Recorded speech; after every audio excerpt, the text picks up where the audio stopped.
quand on s'est de nouveau mis autour de la table, là on a pris les choses dans un autre sens, pas forcément se mettant en studio autour de nos instruments, mais autour d'une table, en discutant, en essayant de comprendre comment on pourrait être ensemble, qui on était aujourd'hui.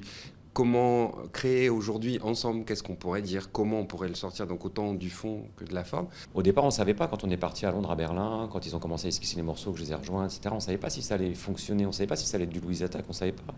On l'a su assez vite parce qu'on s'est dit que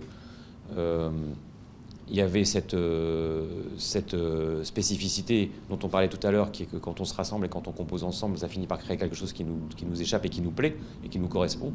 Mais ce n'était pas donné d'avance, ce n'était pas couru d'avance. Mais en réalité, pendant le processus, on a vu qu'on pouvait constater qu'en effet, c'était toujours de Louise Attaque. On n'avait plus de batteur, donc l'ordinateur arrive assez vite, en fait, quand il est dans un groupe de rock et qu'il manque un batteur. Et on a accueilli l'ordinateur comme le producteur.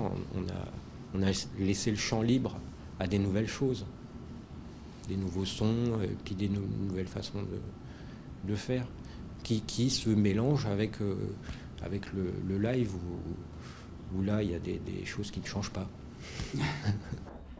Pour avoir le mieux que vous, c'est un petit peu séparé. On peut en faire une avec en attaque changeant de...